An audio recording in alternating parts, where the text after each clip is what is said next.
انت من دلوقتي خلاص ما بقتش انسان، انت بقيت مهندس. ايوه بالظبط. هو العالم ده فيه بشر ومهندسين. المهندسين دول في حتة تانية خالص. فانت لازم تعيش بالمبدأ ده من دلوقتي، ان انت مهندس مش انسان.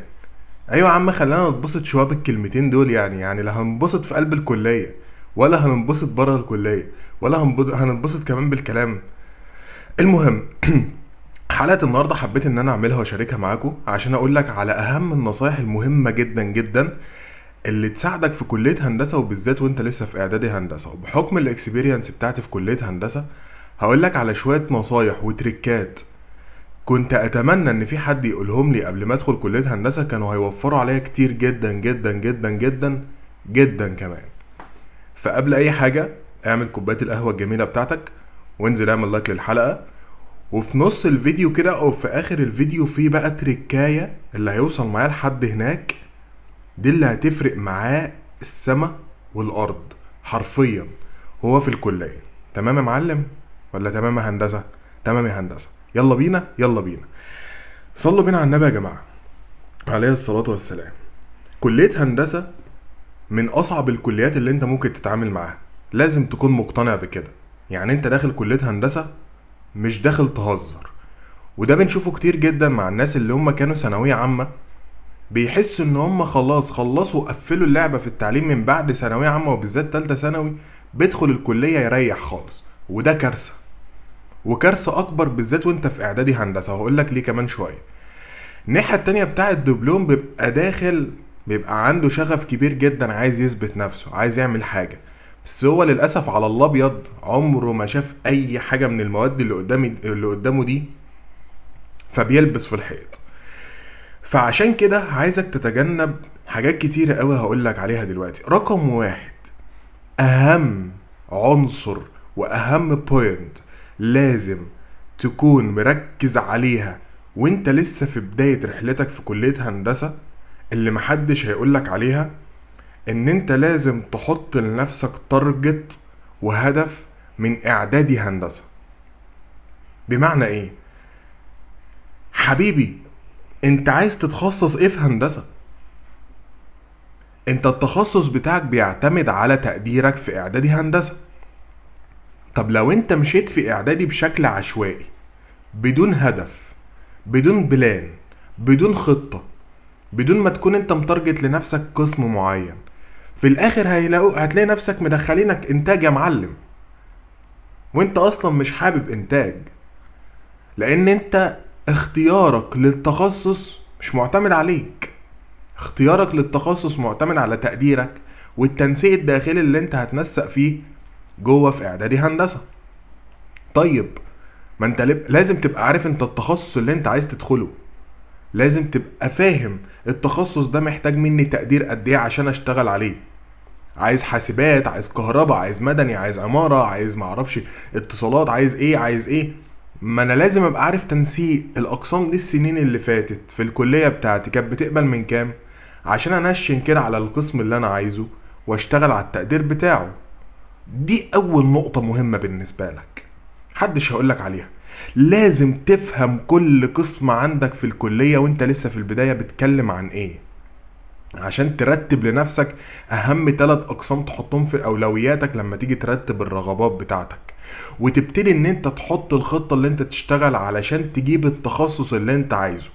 لان انت لو دخلت تخصص مش بمزاجك، ولو دخلت تخصص انت مجبر عليه مضطر خلاص عشان انت تقديرك كان تعبان جدا، هتعيش بقيت حياتك في التخصص ده. خلاص، رحلة 4 سنين تخصص هتعيشهم في قلب التخصص ده.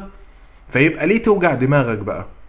عشان كده انت اعدادي هندسة بالنسبة لك هي تعتبر اصعب سنة بالنسبة لك، لان انت بتدرس فيها كل حاجة، وبيكون عليك الاسترس قوي جدا، بيكون عليك ضغط قوي جدا ان انت عايز تجيب تقدير محترم علشان تعرف ان انت تدخل قسم كويس.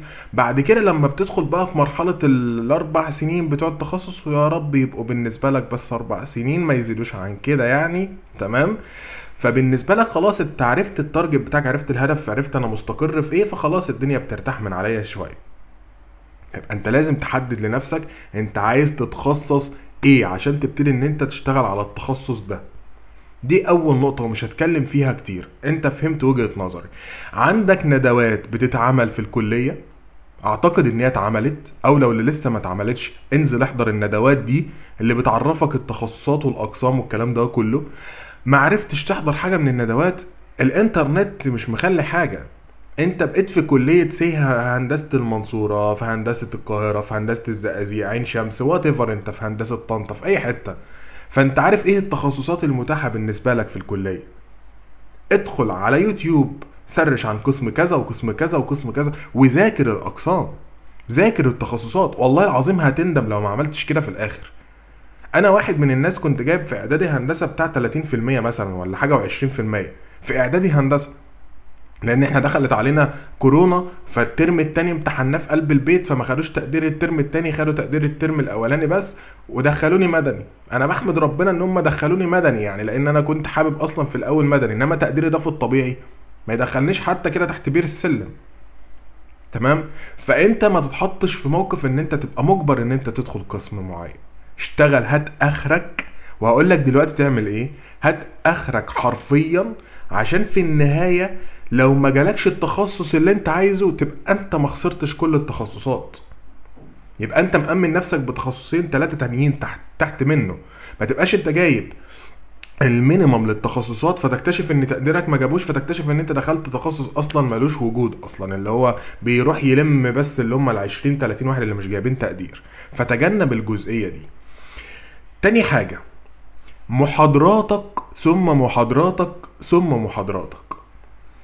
انت ممكن تسمع من ناس كتير قبلك يقولك يا ابني محاضرة ايه اللي انت تقعد فيها ساعتين، يا ابني محاضرة ايه اللي انت تقعد فيها ساعة ونص، يا عم كبر دماغك، الدكتور ده بيشرح بالانجليزي دايما ومش هتفهم منه حاجة، ويا عم ده رغي ملوش لازمة. والله العظيم كل ده بيأثر عليك بالسلب في النهاية. كلية هندسة صعبة بس سهل تنجح فيها. كلية هندسة مرعبة، بس لو انت اتعاملت معاها بذكاء هتعرف تمشي فيها وانت مرتاح. لان كلية هندسة انا بشوف ان هي عامل نفسي اكتر ما هو، او اكتر ما هي عامل خاص بالمواد والماتيريال بتاعتها، عامل نفسي من جواك. يا راجل، ده انت اخدت اول 3 محاضرات في يوم واحد عندك في الكلية، روحت البيت بقيت شايل هم الدنيا كلها وبما فيها. يعني هذاكر ال3 محاضرات دول ازاي؟ بقيت مكتئب من اول محاضرة ليك في كلية هندسة. تمام، من اول يوم ليك بقيت مكتئب، ما بالك بقى ان انت بتراكم على نفسك اسبوع والتاني والتالت والرابع؟ هتعمل ايه؟ ده انت في النهاية بقى شكرا. فالموضوع في الاول وفي اخر عامل نفسي. المحاضرات بتاعتك هي سلاح قوي جدا ان انت تعرف تعدي من الكلية. ليه بقى؟ انا ممكن اكون واحد قاعد في المحاضرة ساعتين مش فاهم حاجة، بس ممكن الدكتور في المحاضرة دي يعمل كويز، يعمل امتحان مفاجئ ب5 درجات، انا اولى بال5 درجات دول. ابقى قاعد في البيت وصحابي قاعدين بياخدوا درجات كده بالحب. في النهاية انت بتنجح على درجة، في النهاية انت بتشيل سنة على درجة. فانت لازم تظبط اعمال السنة بتاعتك بنسبة 100% قبل ما تدخل الفاينل بتاعك، لان محدش بيقفل فاينل. الفاينل في كلية هندسة صعب ان انت تلاقي حد يقفل فاينل. تمام. وانا بقول لك كده بخوفك علشان تظبط اعمال السنه بتاعتك. اعمال السنه بتاعتك ده مجهودك انت بقى، حاجات في جيبك كده، حاجات انت حاططهم في جيبك كده، انت حر فيهم بقى، انت اللي تعرف تجيبهم او تفرط فيهم، ده حاجه ترجع لك انت. والله العظيم كنت اتمنى ان حد يقول لي كده. محاضره ممكن دكتور ياخد فيها كويز، ممكن ياخد فيها ورقه بالغياب يحط عليها درجتين 3 4 5، انت اولى بيهم. انت اولى بيهم. انت ممكن تيجي قبل الامتحانات باسبوعين 3 هتقعد تذاكر للفاينل بتاعك علشان تنجح فيه بنسبة 50%، فيبقى انت خلاص انا تمام انا نجحت، او بنسبة 70 80% فخلاص نجحت.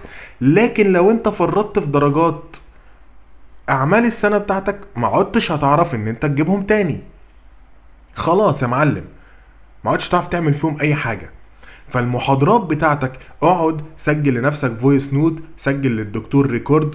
الريكورد ده بيكون بالنسبه لك مهم، اتشرح حاجه على السبوره صورها يبقى معاك داتا.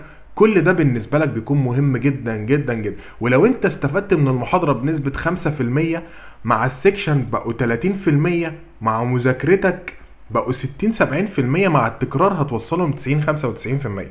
فكل حاجة ربطها ببعض، ما تأهملش حاجة علشان خاطر حاجة. تمام؟ يبقى المحاضرات بالنسبة لك مهمة جدا جدا جدا جدا جدا. وانت كمان مش هينفع تغير الدكتور. يعني لو في دكتور بديل هقول لك ماشي، كنسل الدكتور اللي ما بتفهمش منه وروح مع الدكتور اللي بتفهم منه، لكن هو دكتور المادة دكتور المادة، فانت ما انت مربوط معاك، خلاص ما ينفعش ان انت تبدله. هوديك للنقطة اللي بعد كده بقى، ان انت تهتم جدا بالسكاشن بتاعتك. السكشن ينفع تغير المعيد بتاعك، انتوا بتبقى سكاشن كتير جدا، المعيدين بيبقوا كتير، المعيد جرب المعيد ده وجرب المعيد ده وجرب المعيد ده، فهمت من ده استقر جدا معاه. انا مش هفرط في الساعتين بتوع المحاضرة، بس الساعة ونص اللي انا باخدهم في السكشن لو انا مش فاهم من المعيد حرام عليا ان انا اضيعهم في الفاضي. فانا ادور على المعيد اللي انا ارتاح له في المذاكرة، ارتاح معاه في الشرح بتاعه، ارتاح معاه في التعامل بتاعه، بكل ادب وبكل اسلوب لذيذ كده جميل. لو انا عندي معيد مثلا اقول له بعد اذنك يا باشمهندس، والله انا حضرتك انا اليوم بتاع حضرتك ده ما بعرفش احضر فيه لان انا باجي من سفر بعيد، ممكن ابدل بس في السكشن التاني يوم الفلاني. محترمين جدا، هيتعاملوا معاك بكل ادب وبكل احترام، محدش هيقول لك اي حاجه، والغياب بتاعك بتظبط والدنيا دي كلها. فانت احضر السكشن، لان السكشن اهم من المحاضره. انا بشوف ان السكشن كمان اهم من المحاضره. المحاضره الدكتور بيتكلم بسرعه وبيشرح لك الشابتر في محاضره واحده، يعني هيخلص لك المنهج في بتاع اسبوعين 3، بيشرح لك مساله على كل شابتر وكلامه كله بالانجليش، ما انتش فاهم اي حاجه. السكشن بقى المعيد مهمته ان هو ياخد الداتا بتاعت الدكتور، يبتدي ان هو يفصصها لك حته حته، يبتدي ان هو يشرح لك بتاع 5-6 اكزامبل على الموضوع اللي هو اتكلم عنه الدكتور. فبالتالي ما ينفعش ان انا اضيع برضو ساعة ونص في الفاضي مع المعيد، لازم اكون مركز جدا جدا ان انا اختار معيد صح، المعيد اللي انا اكمل معاه في المادة بتاعتي. ده هيودينا لنقطة كمان مهمة، ان الداتا بتاعتك للمذاكرة ما تشتتش نفسك فيها، لان ده خطأ كارثي احنا كنا بنقع فيه. انت عندك في هندسة بيكون في كم كبير جدا من الريفرنس للمذاكرة بتاعتك، بتلاقي كتاب الدكتور، على مذكرات المعيدين، على بي دي افات بتنزل لك على الدرايف، على جروب على الواتساب بينزل لك على البي دي افات بتاعت كل معيد، على السناتر اللي حواليك بتعمل بارتات للمواد بتاعتك، فبتلاقي اكتر من مكان تعرف ان انت تذاكر منه. كتر الريفرنس ده بيشتتك انت، فيبقى انت تعمل ايه؟ تارجت لنفسك لكل مادة معيد شرحه مريح بالنسبة لك بتفهم منه، البارتات بتاعته منظمة مفهومة شرحها ممتاز، ده اللي انت تركز معاه، ما تبصش لأي حد تاني غيره. لأن انت لما بتستوعب معلومة في هندسة، ولو في اي مؤثر خارجي جه غير لك فكرة واحدة في المعلومة دي، الدنيا كلها بتبوظ منك حرفيا حرفيا، الدنيا كلها بتبوظ منك.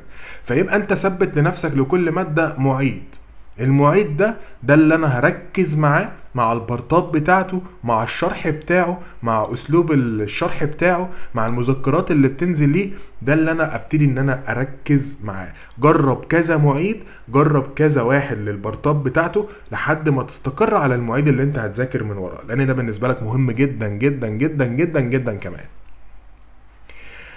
لو انت عندك مواد مش فاهم فيها حاجة، مفيش مانع ان انت تنزل تاخد فيها كورسات. يعني انت عندك الريفرنس، المحاضرة قعدت حضرتها، طبعا انت مش هتفهم اي حاجة او هتفهم بنسبة قليلة جدا، فبالتالي بقى عندك السكشن المفروض ان هو يوصل لك المعلومة بشكل ابسط، فالمفروض ان هو يربط لك المحاضرة بالسكشن عشان يديك المفهومية الكاملة للمحاضرة بتاعت الدكتور. بعد كده ان انت بقى الدور عليك ان انت تبتدي ان انت تذاكر من فيديوهات على اليوتيوب نازله للمحاضرين بتوعك، او حتى نازله للمعيدين بتوعك حسب الكليه اللي انت فيها، من الريفرنس بتاعك على الدرايف او البارتات او البي دي افات اللي بتنزل لك او المذكرات. عليك بقى ان انت تقعد تذاكر الكلام ده كله. لو انت ربطت ال4-5 عناصر دول ببعض وخلاص اخدت الفكره العامه للشابتر بتاعك او للماده بتاعتك وقعدت ذاكرت، لقيت نفسك الدنيا مفهومة وبسيطة وسلسة، فيبقى انت تمام، مش محتاج تنزل تاخد فيها كورس. طب لو لقيت ان دايما بتعمل كده بس الدنيا مش مفهومة، الدنيا مكلكعة، محتاج لا حد ابسط كمان من السكشن يبسط لي الدنيا من تحت لتحت لتحت لتحت. السكشن محدود بليمت، سيكشن او عنده رابط نفسه بحته معينه عايز يخلصها بسرعه علشان هو له وقت. في الكورس الدنيا بتبقى اوبن شويه. في الكورس الباشمهندس اللي عليك، وبالمناسبه بيبقى معظمهم الباشمهندسين اللي هم اصلا بيدوك في الجامعه هم اللي بيدوك كورسات، معظمهم يعني، تمام. فما فيش مانع ان انا اخد كورس في الماده دي، ما اهملش الموضوع. مش لازم اخد كورسات في كل حاجه، لا انا بتست لنفس الموضوع. في مواد هكون ظابط فيها جدا والدنيا مفهومه من المعيدين، في مواد لا هحس ان انا الدنيا محتاجه مني تتظبط، حاولت كذا مره فيها ما نفعتش، ديت ابتدي ان انا اخد فيها كورسات. لان لو اهملتها هتاثر عليا جدا جدا في التقدير النهائي بتاعي وفي النتيجه النهائيه بتاعتي، وانا مش عايز يحصل معايا كده. تمام تمام. تعالى بقى كده، لو انت وصلت معايا للنهايه بقى، طقطق لي ودنك وتعالى بقى اما اقول لك اهم نصيحة ممكن تسمعها في حياتك وانت في كلية هندسة. العلاقات، علاقاتك مع المهندسين بتوعك، علاقاتك مع الدكاترة بتوعك، دي اكتر حاجة هتفرق معاك على مدار ال5 سنين في كلية هندسة. خليك ديفرنت، خليك مختلف عن زمايلك، قرب من الدكاترة، ما تحطش فرق ما بينك وما بين دكتور، ما تحطش فرق ما بينك وما بين معيد. انت انسان وهو انسان، اتعامل مع كل واحد فيهم باحترام. ايه المانع ان انت كل فترة تعدي على مكتب الدكتور تصبح عليه؟ ايه المانع؟ ايه المانع ان انت كل فترة تعدي على مكتب المعيد تصبح عليه؟ ايه المانع؟ ايه المانع ان انت تاخد رقم المعيد بتاعك وكل يومين 3 كده تبعت له رسالة شكر، والله العظيم يا باشمهندس انا اتبسطت جدا من شرح حضرتك النهاردة، والله العظيم يا باشمهندس انا بحب شرح حضرتك جدا في البارتات بتاعتك. علاقاتك لما هتتحط في موقف رخم هيساعدوك ويدعموك. انت في وسط بتاع 400 واحد هتتعرف منين؟ العلاقات بتاعتك دي هتدوم معاك ال5 سنين. عارف يعني ايه ال5 سنين؟ يعني انت لما تظبط علاقاتك مع المعيدين ومع كذا دكتور، بيبقى في دكاترة مقفلة ما تعرفش تقرب منهم، لكن خليك جريء في الموضوع ده، خليك جريء وليك شخصية كده. انت بقيت خلاص، انت بقيت في هندسة يعني خلاص، انت بقى ليك قيمتك. خليك جريء، خليك جريء في التعامل مع الدكاتره. ازاي حضرتك يا دكتور؟ الف مبروك يا حضرتك يا دكتور، والله ما اعرفش، لو عنده مناسبه تابعه على الفيسبوك، ابعت له طلب صداقه. ايه يا عم، ايه يعني؟ ايه المانع يعني؟ عيد ميلاده ادخل كل سنه حضرتك طيب يا دكتور كذا كذا كذا. ايه المانع؟ كون لنفسك علاقات. انت محتاج الناس دي في رحلتك في هندسه. ممكن يحصل لك مثلا ضرب في حاجه، ممكن يحصل لك ضرب في ماده، ممكن تقف على درجه واحده عشان تنجح في ماده. العلاقات دي بتسلك الدنيا وبتعديك وبتظبط لك الدنيا. المعيدين اللي عليك والمهندسين اللي عليك لما يشوفوك ان انت شخص محترم كده ومجتهد وبتحضر كل السكاشن وملتزم وبتشكر في ده وبتشكر في ده ولسانك حلو مع ده ولسانك حلو مع ده، ابسط حاجه يبعتوا لك امتحانات سنين سابقه، ابسط حاجه يبعتوا لك بي دي افات مهمه، ابسط حاجه يقولوا لك ركز على ده الدكتور بيحب يركز عليه، ابسط حاجه يعلم لك على حاجات معينه تركز عليها، ابسط حاجه لما انت يقف عليك اي حاجه وتحس ان انت هتاخد 2-3 عشان تفهمها، ممكن معيد في دقيقه واحده يقولها لك في فويس نوت، يبقى انت معاك المعيد اللي انت تعرف توجه له صح. لما يحصل لك ظرف في اعمال سنه الدنيا بايظه معاك شويه، ممكن تكلم معيد فالمعيد يظبط لك الدنيا. كل ده في مصلحتك يا معلم. والله العظيم دي اهم نصيحة ممكن ان انت تاخدها النهاردة من الفيديو ده في كلية هندسة. ومحدش قال لي كده تماما وانا في الكلية، محدش اداني اي نصايح من اللي انا قلت لك دي حرفيا، لان انا كنت دبلوم صنايع ودخلت على عماية معرفش اي حاجة. كل ده كنت بتست الموضوع لنفسي، كل ده بخبراتي اللي انا كنت بجرب مرة و2 و10 وافشل واقوم واجرب واقعد واجرب واحاول مع ده واحاول مع ده، لحد ما جيت لك وقلت لك الكلام ده هو ده اللي هيفيدك حرفيا. زي ما قلت لك وهراجع معاك سريعا. حدد لنفسك هدفك الاساسي ان انت عايز تتخصص ايه تشتغل عليه. محاضراتك مهمة، الغياب والاعمال السنه بتاعتك اللي انت بتضيعها منك دي هتاثر عليك جدا، فانت لازم تركز جدا جدا عليها ان انت تبقى داخل الفاينل مرتاح. داخل الفاينل معاك اعمال سنه كويسه، هيسيب لك مساحه ان انت لو غلطت في الفاينل ده مش هياثر عليك، لان اعمال السنه بتاعتك سندك جدا وزقك زقه محترمه، عكس تماما ان انت تبقى داخل الفاينل وانت اعمال السنه بتاعتك بايظه، فبالتالي الدنيا هتبقى بالنسبه لك رعب. اهتم جدا بالسكاشن، واختار المعيد اللي يظبط لك الدنيا والمعيد الصح، وذاكر من ورا المعيد اللي انت تفهم معاه. لو الدنيا بالنسبه لك حسيت انها صعبه ولقيت ان الدنيا بالنسبه لك مش مفهومه، مفيش مانع ان انت تنزل تاخد كورس. واهم حاجه زي ما قلت لك ان انت تكون العلاقات بتاعتك، لان ده اللينك الاقوى في رحلتك في هندسه، وهم مش قليلين. لما تعرف في كل سنه 3 4 5 معيدين مع دكتورين 3، تخيل كم العلاقات اللي انت هتتخرج من كلية هندسة وانت عارفها، كم مرعب. وانت اصلا كمان ده بيعلي ثقتك في نفسك جدا جدا جدا في الكلية. ممكن وانت واقع، يعني انا افتكر مرة من المرات كنت واقع في ترم في الكلية، اعتقد السنة اللي هي سنة رابعة، تمام. كنت واقع جدا في الترم الاولاني، ففي معيد من المعيدين اللي عندي قلت له حصل 1 2 3 يا باشمهندس. بكل بساطة اداني كلمتين دعم، اداني كلمتين سبورت، اداني كلمتين حلوين قوي فوقوني. قال لي الدنيا ما ضاعتش خالص، ده ترم وعد، انت لو واقف على المحك بامكانك ان انت تكمل الترم التاني وتدوس على نفسك وتعدي كل ده. قال لي كلام حفزني، قال لي كلام حمسني. الترم التاني شديت على نفسي والحمد لله عديت. فبالتالي انت محتاج فعلا الناس دي تكون جنبك، عندها خبرات اكبر منك. والمعيدين كمان اهم من الدكتور بالنسبه لك، المعيد فاهم الدكتور اكتر بكتير ما الدكتور فاهم نفسه، لان بيبقى بينهم لينك قوي جدا، والمعيد عارف ايه اللي الدكتور ممكن يجيبه، وايه اللي الدكتور بيركز عليه في المحاضرات، وايه اللي الدكتور بيحب يجيبه في الامتحانات. بس علاقاتك تكون معاهم لغرض محترم مش استغلال. علاقاتك معاهم ان انت بتحترمهم وبتقدرهم لان هم بيساعدوك. علاقاتك معاهم ان انت هتحبهم وبتحبهم لان هم بالنسبة لك هيبقوا دافع قوي جدا ليك في الكلية. فده الغرض اللي المفروض ان انت تتعامل بيه مع الناس اللي معاك في اي حاجة في حياتك عامة. يعني انا مش عايز ان انا اديك كل حاجة في الفيديو ده، انا لميت لك اهم 4 5 عناصر مهمين اللي كفيلين ان انت تطلع من اعدادي هندسة وانت داخل قسم كويس جدا جدا جدا، تمام.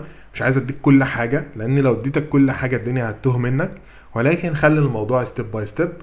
اتمنى ان انت تكون استفدت من الفيديو النهاردة، اتمنى ان الحلقة تكون عجبتك يا باشمهندس، واتمنى ان انت ان شاء الله باذن الله ربنا معاك، ربنا يعينك تتخرج من كلية هندسة على خير، وتفرح اهلك وتكون مهندس قد الدنيا، وتتثبت رسميا في نقابة المهندسين ان انت بقيت مهندس. كلية هندسة مش سهلة، كلية هندسة في نفس الوقت مش صعبة، كل حاجة بتعتمد عليك انت.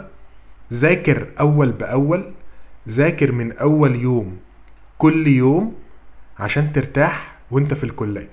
لو رقمت عليك حاجة حرفيا حرفيا هتحس ان الدنيا بالنسبة لك سواد.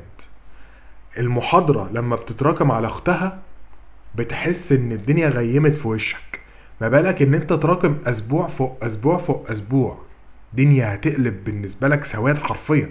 الحق لم نفسك اول باول، ما تدخلش في الدوامة بتاعت هنعوض في الفاينل، ما تدخلش في الدوامة بتاعت هنلم في الاخر.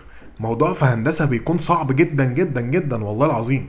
ظبط اعمال السنة بتاعتك، اشتغل على اعمال السنة بتاعتك كويس، ما تأهملش اعمال السنة من امتحانات ميد ترم، من غياب، من محاضرات، من سكاشن، من شيتات بتتسلم. كل ده اي حاجة تلاقي فيها درجات لمها، هتريحك كتير جدا جدا جدا، وانا باكد على الكلام ده لانه مهم جدا وخطير جدا بالنسبه لك. بس كده يا هندسه، بس كده. اتمنى ان تكون استفدت من حلقه النهارده. كان معاكم باشمهندس عبد الرحمن متولي، اشوفكم ان شاء الله على خير في الحلقه اللي جايه. سلام.